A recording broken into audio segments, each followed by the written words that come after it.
والأرض وهو العزيز الحكيم. فسبحان الله حين تمسون وحين تصبحون وله الحمد في السماوات والأرض وعشيا وحين تسهرون. أما بعد، قال الله تعالى: الرحمن علم القرآن خلق الإنسان علمه البيان. صدق الله مولانا العظيم. بسم الله الرحمن الرحيم. زما د دې ګران ورونو د دې محفل او احتفال ګډون کوونکو د دې علاقې او د دې ایریا او د دې لغمان مشر محترم زمونږ مشر ورور والي صاحب ټول علمي کدرونو ته او ټول اداري کدرونو ته د هغه اخلاصونه وړاندې کوم یو چې زما په زړه کې ستاسو لپاره موجود دي. او ای زما ګرانو سټوډنټانو، شاګردانو، محصلینو، تاسو د شهادتګانو په نامه یاد کو، که تاسو د ګلانو په نامه یاد کو، که تاسو د خاپیریانو په نامه یاد کو، که تاسو ته لپاره احسن او بهترین نمونه یاد کو، بیا هم کمه ده، ځکه تاسو خپلې شپې ورځې د علمي کدرونو سره تېرې کړي. تاسو څو ورځې دلته په دغه پوهنتون کې یا دې علمي ساحه کې دغه مشاهدات، علمي استعدادونه چې تاسو استعمال کړل، د مور او پلار کار هم پرېښود، خپلې ګټې او پیسې هم پرېښودې او د دې نه بهرمن شوئ چې نن د دې نه فارغ شئ. الله تعالی دې ستاسو دا سعی په خپل دربار کې قبول کړي او الله جل جلاله مو د دې زخمی افغانستان هر یو درد او زخم ته مرهم وګرځوه او الله تعالی دې د افغانستان د خلکو بچي په هر کنج او هر ناحیه کې چې وي او په هر ځای کې چې وي، الہ العالمین دې د دې توفیق ورکړي چې په ډېره اسانۍ سره او په امن او امان سره د ملک خدمتونه وکړي. ځوانانو، زاړه او نور ټول هغه څوک چې دلته ژوند کوي هغه د یوې غوښې مثال لري. او ځوانانو، تاسو د وزرونو حیثیت لرئ. د یو مرغه پورې وزرونه نه وي، هغه په ځمکه باندې پروت وي، غوښه یې په ځمکه باندې پرته وي. یو من یا 7 کیلو یا 8 کیلو یا 10 کیلو کما غوښه چې پورته کوي نو هغه یو ډېر سپک وزرونه پورته کوي او ډېرې په اسانۍ باندې پورته کوي. ولې؟ په دې وزرونو کې استعداد د غوښې نه ډېر دی. تاسو سره داسې استعدادونه دي. تاسو د دې ملک د اتفاق دپاره، تاسو د دې ملک د علم دپاره، تاسو د دې ملک د سیاست او اجتماع دپاره، تاسو د دې ملک د حقوقو دپاره، تاسو د دې ملک د آدابو دپاره، تاسو د دې ملک د معاهداتو او سیاست دپاره، تاسو د دې ملک د ډیپلوماسۍ دپاره، تاسو د دې ملک د بازارونو د ښه طریقې او اقتصاد دپاره داسې استعمالېدلی شئ لکه په یو لویه کټوۍ کې چې مالګه نه وي نو بد خوند کوي او که مالګه پکې واچوې نو ډېر ښایسته خوند وکړي. تاسو ته د الله تعالی همدغسې حیثیت درکړي.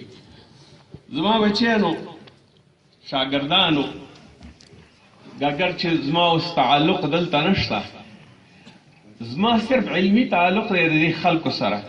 زما اداري او تدریسي کوم تړون مې اوس فعلا دلته نشته. اما دا چې د افغانستان په کنج کې کوم یو علمي حرکت کېږي، زه په هغې ورځ باندې داسې یم لکه بیرته چې ځوان شوی یم او بیرته نویه شوی یم. نو په دې لحاظ باندې زه تاسو سره دغه خپل هر څه شریکوم. د یوسف علیه السلام په قصه کې داسې دي چې یوسف علیه السلام کله خرڅېده نو یوې زړې ښځې یو اټی راوړی و، د تار اټی د پنبې نه یې راوړی ورته. ډېرو خلکو په ډېرو پیسو باندې یوسف علیه السلام اخیسته. اما دغې ښځې دغه یو اټی راوړی او دلته راغلی وه نو ورته چا وویلې چې ته څه کې؟ ویل زه یوسف علیه السلام اخلم. وی په څه باندې اخلي؟ وی په دغه اټي باندې اخلم، دغه تار باندې اخلم. ورته ویل په دې خو یې نه ورکوي. وی زه نه غواړم چې یوسف علیه السلام کور ته یوسم، صرف زه د یوسف علیه السلام په خریدارانو کې حساب شم. د دې مثال زما دا دی، دلته زما زوی کار کوي او دغه افتخار چې زه نن لرم، اگر چې د یو فرعي افتخار دی، غفورزی صاحب دی الله تعالی د دې پوهنتون رئیس دی همیش دپاره خدای تعالی ژوندی لري. دا زما ورور دی، زما زوی په ارګانونو کې کار او اداري ارګانونو کې کار کو او د یو ښه امتیاز او ښه چوکۍ خاوندو غفورزي صاحب زه ولټولم او بالاخره پیدا یې کړم زما ورور یې پیدا کړ زما دا یو زوی او په دې ټول افغانستان کې د لایبرري ساينس تحصیل کړی او ماستري پکې اخیستې وه اگر چې د 2 ماستري لري خو یو ماستري په دې کې اخیستې وه غفورزي صاحب ما ته سره دومره بحثونه وکړه زه په بهر کې وم او دومره زیاتې خبرې را سره وکړې چې زه دې ته قانع کړم چې باید زه د خپل زوی تحفه کړم او زه ته یې ورکړم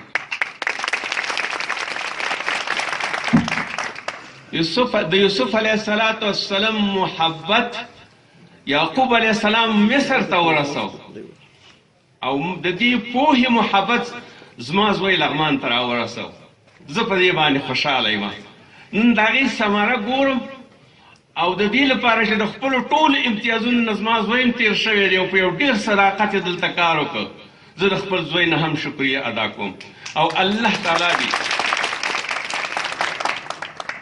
تعالی دې ټولو پلرونو ته همدغسې جذبه ورکړي او اله العالمین دې د دې زمونږ د افغانستان نه هغه پردې لري کې چې پردو زمونږ په منځونو کې حجابونه ودرولي هغه کسانو چې زمونږ په منځ کې لکه څنګه چې مولوي صاحب شریف مهرباني وکړه هغه بې اتفاقۍ زمونږ په منځ کې اچولي دي هغه صدونه چې زمونږ منځ کې جوړ کړي دي الله جل جلاله دې په موږ باندې رحمت وکړي چې وکولی شو چې دا ټول دې کړو او دا تیاري لرې کړو او یو منظم خلق شو او پوه خلق شو او خپل اولاد دې ته استخدام کړو چې باید علمي کارونه وکړي او د دې علم په برکت باندې مخکې لاړ شو او نړۍ سره سیالان شو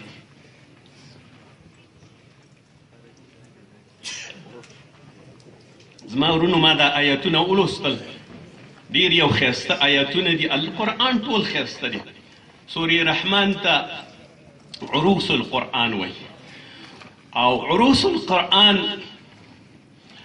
دا د انسان د تاریخ د اړولو یوه ډېره ښایسته ورځ او شپه وي د عروسۍ په وخت کې او د انسان د بدلون دپاره په قرآن کې کوم چې سوره رحمان دی د هر علم دپاره د بدلون یوه بهترینه طریقه ده الرحمن په سر کې د رحمان نوم او رحمت نوم دی رحمت په سترګو نه لیدل کیږي رحمت د هغه چا کار دی چې د رحمت رحم ورکولو او د نرمۍ ورکولو او د لطف ورکولو استعداد پکې موجود وي او د هغه ټول کړنې انسان خوشحالولی شي مرحوم خوشحالولی شي او دې مرحوم ته تسلي ورکولی شي دې مرحوم ته سکون ورکولی شي دا مرحوم د مرضونو نه جوړولی شي او دا مرحوم د یو مکمل انسان په لباس باندې ملبس کولی شي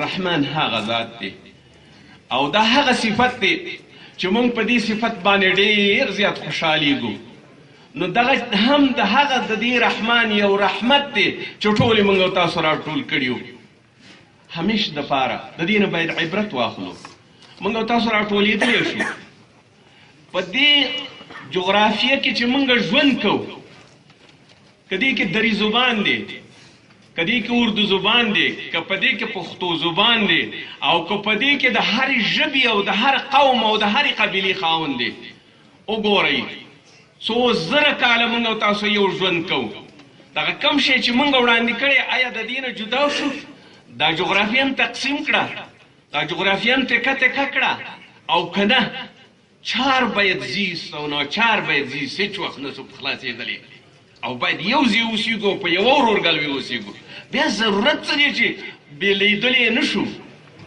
لرې کېدلی یو تر بله نه شو ولې د یوې ورځې بې اتفاقي د یوې وړې سودا بې اتفاقي په یو ډېر د خدای د رحمت باندې داسې بدله کړو چې الله را باندې قهر وکړي ولې د رحمت نه استفاده نه کوو ژبه څه کولی شي سم څه کولی شي زموږ او ستاسو تعصفات د زړه او د مغزو او د سینې څه کولی شي سینه شرحه که د داسې شیانو دپاره چې اتحاد و اتفاق راولي د محترم جناب والي صاحب په دې بیانیه کې زما سویه وړه ده خو ما پکې داسې ټکي پیدا کړه که زمونږ مشران دې ټکو ته متوجه شي نو ټول به په هر ځای کې به بهترې اوسېږي.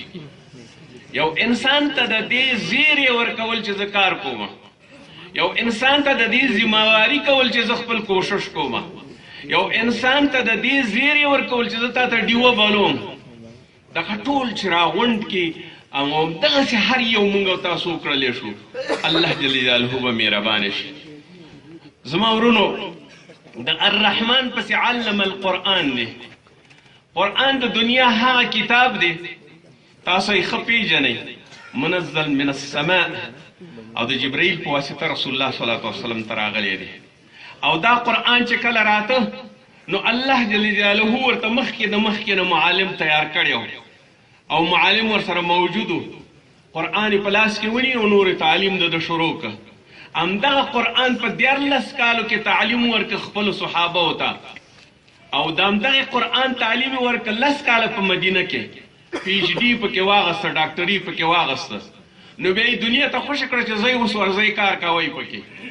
بیا به دغه چراغ او دغه شاګرد د رسول الله صلی الله علیه وسلم چې هر ځای ته ورسېده، هغه ټوله منطقه به پرې خوشحاله وه او هغه ټول خلکو ته به د زړه د اخلاصه کار کو او صرف په ایماندارۍ او د پیغمبر وصیتونه به منل. نو دا قرآن سړي ته PhD ورکوي، دا قرآن علمي استعداد ورکوي، دا خلکو ته طب ښیي، دا خلکو ته حقوق ښیي، دا خلکو ته آداب او ډیپلوماسي ښیي، دا خلکو ته انټرنیشنل روابط ښیي. دغه ټول سیسونه چې د دنیا په کار دي او څومره چې شؤونات دي، جزایي دي او په حقوقي دي، سیاسي دي او په حکومتي دي، حکومت او حکومتداري، مردمداري، اجتماع کې ژوند کول، دغه ټول په دې قرآن کې موجود دي. کاش کې موږ تاسو په قرآن باندې ځان وپیو او الله تعالی دې موږ ته د دې استعداد راکړي. علم د قرآن دنیا رهبري کوي. اما زما ستا تعصب یوه کورنۍ په غم ککړئ، آیا غم باندې ورننوځي اور ځان ته بلکې او که نه د دې په ځای باندې قرآن یاد کړي او خلکو ته رحمت راوړي او د الله تعالی توجه ځان ته او رحمت ځان ته جلب کړي او په اخلاص ورته ودرېږي. خلق الانسان بیا وایي چې رحمان شو، علم د قرآن شو، بیا خلق الانسان شو، بیا انسان خلق شو، په اشرف المخلوقات خلق کړي، په خپل لاس یې جوړ کړي، د کوم ځای یې د مور په خېټه کې وساتلې، بهر یې وساتلې، ځوان یې کړلې، لوی کړلې، تا ته وایي خلق الانسان. اوس انسان ته یې امتیازي کړي په دې ټولو موجوداتو کې، د دې ټولې دنیا خلیفه یې وګرځولې، دغه ټول موجودات یې تا ته په اداره کې درکړل، دغه ټول موجوداتو یې ته افسر وګرځولې، د دې ټولو موجوداتو یې ته امیر او حاکم وګرځولې. آیا د دې خپل لیاقت نه شرمېږي او که نه؟ د دې خپل نوم نه شرمېږي او که نه؟ ولې ټوله ورځ یو بل په جنګ باندې اچي؟ تا کې خو ډېر غټ شرافت دی، ستا نیکه خو دې ټولې دنیا ته رحمت راوړ، دا نړۍ آباده شوه ورته. بیا د دې نړۍ د آبادېدو دپاره الله جل جلاله چې همدغه انسان، همدغه شریف انسان چې کله پیدا کېده هیڅ شی موجود نه و، ورته په اسمان کې زمان پیدا کړه او ورته د مکان دپاره ځمکه پیدا کړه. زمان او مکان یې دواړه یو کړه. بیا د دې نه یو داسې موجود جوړ کړ چې دا ته پکې نن ژوند کې زمان بې مکانه او مکان بې زمانه ژوند نشي کولی، او تا ته اختیار درکړه چې دا زمان او مکان څنګه استعمالې. اوس تا خپله خوښه ده، خلقا انسان ما په خپل لاس خلقي او د زمان او د مکان تطابق وکړه او پکې سم لاړ شه او پکې برابر شه، تا ته به الله جل جلاله لاره وښي. خو که د الله جل جلاله خلاف چې پیدا کړي او د هغې سره نه ملګری کېږي، فلهذا ستا نوم باید انسان نشي، ولو که ته په صورت د انسان یې، خو که په تا کې زړه د شیطان فټ شوی. علمه البیان، بیا یې تا ته د دې توسعه وکړه، بیان یې درته یاد کړه، افهام و تفهیم باندې یې راوستې، یو بل سره دې جوړه جاړه وکړه، یو بل ته نږدې شه، علم انتقال کا، ورکه یو بل ته مسج، ورکه یو بل ته پیغام او یو د بل نه ګټه واخلئ. ټول عمر یو سړی نشي پوهېدلی، ټول عمر یو سړی نشي کولی چې په هر څه باندې پوه شي. ستاسو وخت ډېر نه نیسم، صرف یو مثال رایاد شو. داود علیه السلام په وخت کې 3 افسران یو. زه فکر کوم ابن کثیر کې دا لیکل شوي دي. د هغې 3 افسرانو دغه یو افسر به ته همیش دپاره یوې ښځې نه تقاضا وکړه چې زه ستا ملاقات ته درځم. هغې ته ویل چې زه چا سره ملاقات نشم کولی. دویمه ورځ بل افسر ورغی د خپل شیطاني حس د خاطره، ورته ویل زه تا سره ملاقات کوم. هغې ورته ویل زه تا سره ملاقات نشم کولی. دریم افسر او وزیر و یا هر څوک ورغی، ورته ویل زه تا سره ملاقات کوم. هغه ورته ویل زه وزیرانو او افسرانو سره ملاقات نشم کولی. دغه درې واړه لاړ داود علیه السلام ته ویل چې دا پلانۍ ښځه دا پلاني کور کې اوسېږي، دا د سپي سره یو ځای کېږي. داود علیه السلام حکم وکړ اعدام یې کوي. همدغه چې سبا ته دا کار راځي، د شپې سلیمان علیه السلام او نور هلکان راټول شو. وایي راځئ پاچا وزیري جوړو. پاچا وزیري جوړه کړه او سلیمان علیه السلام پاچا کړه. دوی ټولو ویل چې نن دغه قصه تېره شوې ده، راځئ چې دا قصه همدغه عملي کړو، همدا قصه یې عملي کړه. کله چې سلیمان علیه السلام بادشاه شو نو ورته همدغسې یو سړی راغی چې پلانۍ ښځې د سپي سره دا کار کړی. هغه ورته رښتیا ویې وایي هو، وایي دې کوټه کې واچوئ دا سړی. دویم یې راوغوښته، ورته یې ویل ته څه دلیل لري؟ وایي دې ښځې همدا کار کړی. ما وایي دا کار یې کړی دی. هغه یې ویل دې بلې کوټه کې واچوئ. دریم سړی راغی، ورته یې ویل چې دې ښځې دغسې دا کار کړی، وایي دې درېیمه کوټه کې واچوئ. لږ ساعت وروسته سلیمان علیه السلام اولې کوټې ته ننوت. ورته یې ویل چې ګوره چې سپي سره یې دا کار کوه، سپي څه رنګ لره؟ هغه ورته ویل خړ سپی و. وایي ښه. او دروازه بنده کړه، بل کوټې ته لاړ. ورته یې ویل چې ته وایه چې دې سپي سره یې دا کار کو، هغه سپی څنګه و؟ هغې ورته ویل دا سپی زیړ و. هغې نه چې لاړ هغه بل ته ورته ویل دا سپی څه رقم و؟ وایي دې تور و. ورته ویل درې واړه دروغ وایي، باید په دروغو باندې متهم شئ. دې نه داود علیه السلام خبر شو، سلیمان علیه السلام یې وغوښته. هماغه فاعلین راوړو په کوټو کې افسران واچول. همدغه خبرې ورته وکړې، چا خړ سپی و چا سپین سپی و. نو د دنیا دروغ چې وي انسان ته کله هم رښتیا موقعیت نه ورکوي. کله چې یو انسان پوه نشي په یو شي باندې. علي رضی الله عنه رسول الله صلی الله علیه وسلم یمن ته د قضا په لحاظ باندې لیږوي، قاضي شه. هغه ورته ویل زه په هېڅ نه پوهېږم. ورته ویل که چېرته نه پوهېږي اول د دواړو خبرې واوره، په یو مدعي باندې یوازې قناعت مه کوه. مدعي او مدعا علیه دواړه خبرې واوره، بیا قضاوت وکړه. تاسو ته هم دعا کوم، ټول ورونو ته هم دعا کوم. زه هم سید یم، د دعا دپاره پیدا شوی یم. همیش دپاره کچکول د دعاو بوجېګانې را سره ډکې وي. الله جل جلاله دې تاسو ټولو ته اجرونه درکړي. او څومره چې تکلیف وښکړی دلته راغلي او دې علمي محفل ته راغلي او حوصله د دې خپلو ځوانانو او بچو موچته کړه. او شکر چې د افسران او غټ خلک نن سبا خو حجابونه ډېر دي په افسرانو سره. علي رضی الله عنه به وایي چې والي مقرره ورته ویل ګوره حجاب وانه چې د خلکو سره مخامخ ورسره خبرې کوه. نن خو ټول حجابونه دي. که وزیر ته تلیفون کوم وایي سکرټر صاحب وایي چې ما ته یې ووایه، که بیا مې تا ته ویلی شو نو وزیر مې څه کو. که یو بل چاته ووایه چې فلانې څنګه دی، وایي چې ما ته ووایه که نه. یور صاحب وایي وزیر صاحب نشته، تشریف نه لري.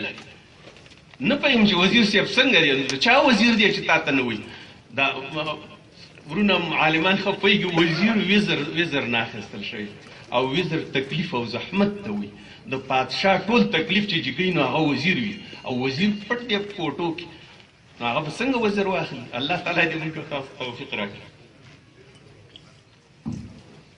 ربنا اتمم لنا نورنا واغفر لنا انك على كل شيء قدير. ربنا آتنا في الدنيا حسنة وفي الآخرة حسنة وقنا عذاب النار. وصلى الله تعالى على خير خلقه محمد وآله وصحبه أجمعين. ورنا عفا غارم كزيات كما خبر عليك.